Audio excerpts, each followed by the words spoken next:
What's going on, guys? Welcome to another episode of Smash JT. Those of you who have followed this channel for a while will know that I have made plenty of videos discussing GameStop and their stock and how this company, for the longest time, couldn't do anything right.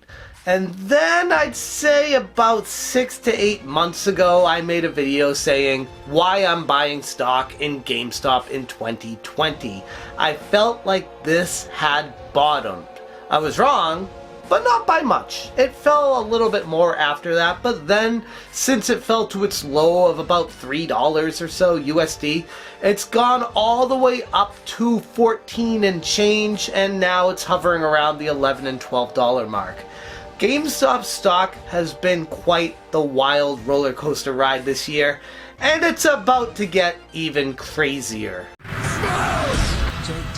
Ryan Cohen, founder of Chewy.com. You might know that because I've talked about that in my videos previously as well. He's also the head of RC Ventures, which is a stakeholder in GameStop, owning nearly 10% of the stake in the company, sent an insane letter to the company basically calling them out for not doing their job, not doing what they should be doing.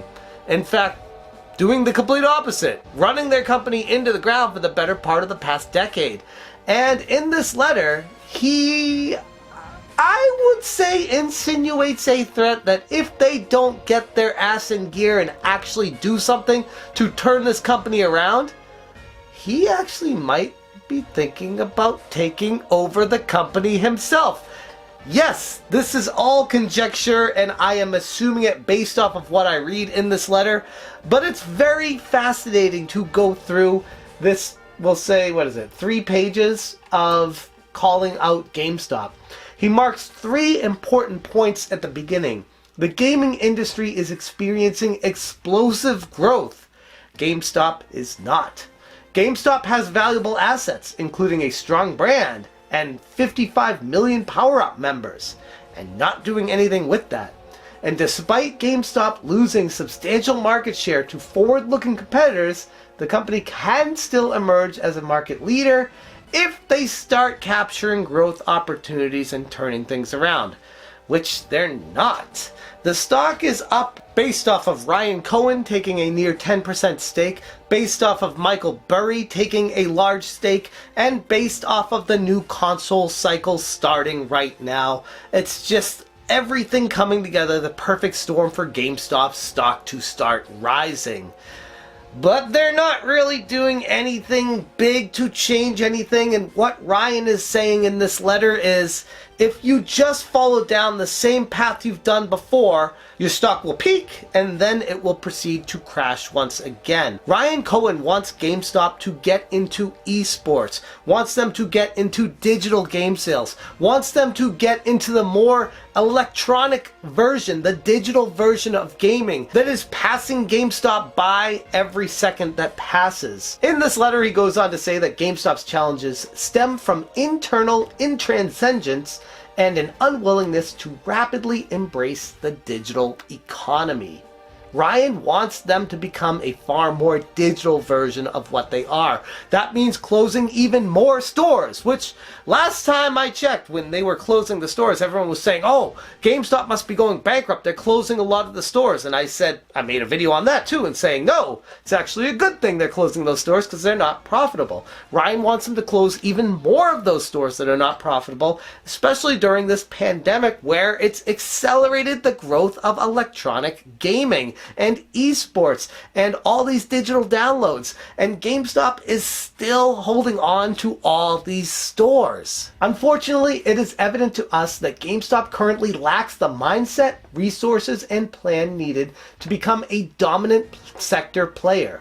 The company remains in long-term secular decline due to its apparent unwillingness to pivot with urgency and grow with gamers. As evidence, stockholders have seen the value of the equity decline nearly 68% in the last 3 years and 85% in the past 5 years. GameStop is also one of the most shorted stock in the entire stock market, which speaks volumes about investors' lack of confidence in the current leadership team's approach. Ouch! Like, if you were on the board of directors for GameStop and a 10% stakeholder in your company wrote this letter to you, that's shots fired. That's, hey, you're not taking accountability, you're not doing your job, and you need to actually start doing some work turning this company around, or you're gonna be replaced.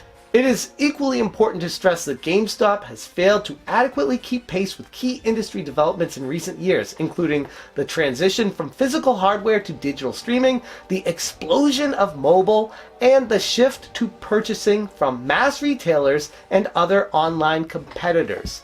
And by not capitalizing on those shifts, he goes into why the sales have plunged, why the company's failing, and why it will go bankrupt if they do not change the current trajectory that they're on.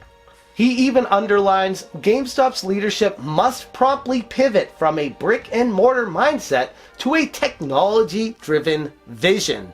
Which, by the way, don't want to take credit for this, but it's what I've been saying about GameStop since I started covering them. It was the most obvious shift that they could do to start gaining traction in the direction that the video game industry has been moving.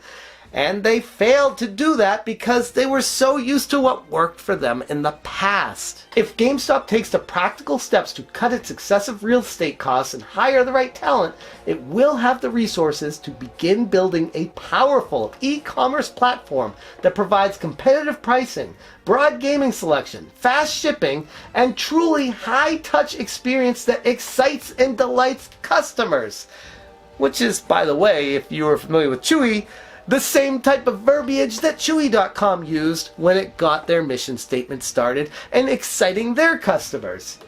This is the type of world-class infrastructure that was constructed at Chewy, which is worth multiples of GameStop's current market cap.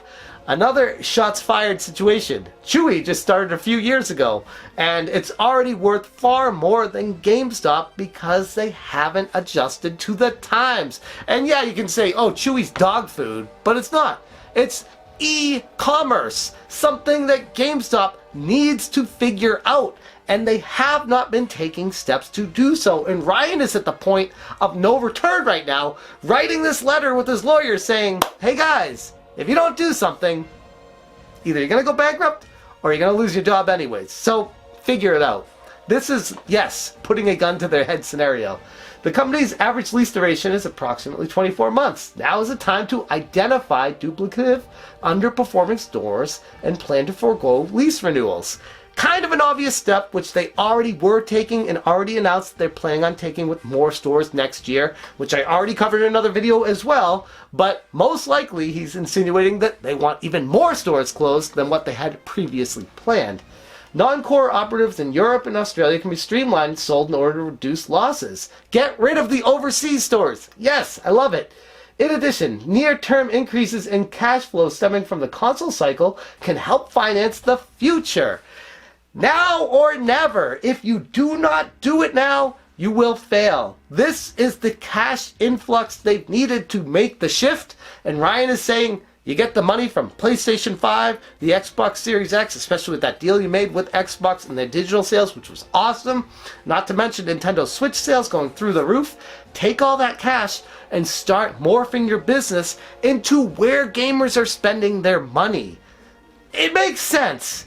A lot of the people on the board have been a little bit hesitant to make major changes like that. Taken together, these factors can fuel the necessary investments that GameStop could be making to delight and retain gamers well into the future. Taking the right steps into 2020 and 2021 can enable GameStop to own a bigger share of the market when estimated industry sales explode to more than $200 billion with a B, billion per year in 2023. We urge GameStop to adopt the right roadmap to value creation now. And this is probably the biggest part of the letter that Ryan says here, that if I were on the board of GameStop, I would be a little bit concerned, and being a GameStop shareholder is very exciting to me because he is passionate and he is willing to do what he needs to do to make this successful, to fit his thesis and vision and long-term success for GameStop as an organization. We urge you to quickly provide stockholders with a credible and publicly available roadmap for cost containment, prioritizing profitable retail locations and geographic markets, and building the e-commerce ecosystem gamers deserved. Now here's the big part. Please be advised that RC Ventures, Ryan Cohen Ventures, is not interested in receiving a lone seat on GameStop's 10-member board. It is not enticing to become an isolated stockholder advocate on a board that has overlooked years of digital revenue opportunities and presided over a massive value destruction without assuming full accountability. We want GameStop's leaders to do their job and implement a strategy for bringing the company into the 21st century.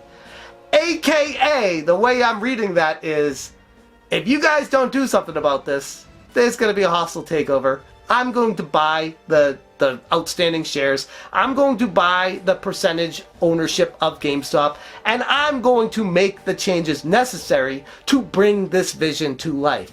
And initially, after this information came out and people saw it and it started hitting the news, the share price in after hours started to fall.